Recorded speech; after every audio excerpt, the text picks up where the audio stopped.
நிலக்கடலை சட்னி எப்படி செய்கிறதுன்னு பார்க்கலாங்க. இப்போ வந்து நிலக்கடலையை வறுத்துக்கலாம். இந்த மாதிரி கெட்டுப்போன பருப்பு இருந்துச்சுன்னா அதெல்லாம் நம்ம எடுத்துடலாம்.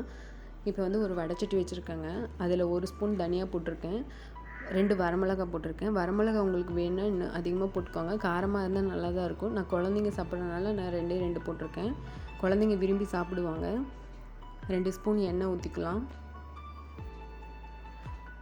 சின்ன வெங்காயம் எடுத்துக்கலாங்க. சின்ன வெங்காயம் ஒரு 7 8 எடுத்துக்கலாம். அதேமாரி பூண்டும் ஒரு 7 8 பூண்டு எடுத்துக்கலாம். இதை நல்லா வதக்கிக்கலாங்க.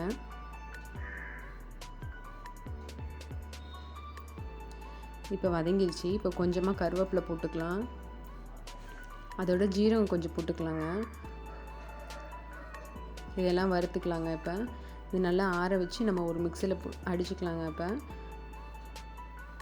இதில் உப்பு கொஞ்சம் போட்டுக்கலாங்க. கொஞ்சமாக புளி சேர்த்திக்கோங்க.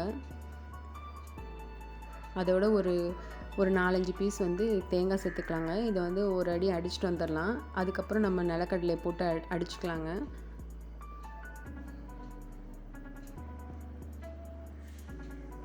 பாருங்கள், சூப்பரான நிலக்கடலை சட்னி ரெடி ஆயிடுச்சு. ரொம்ப ரொம்ப டேஸ்ட்டாக இருக்கும்.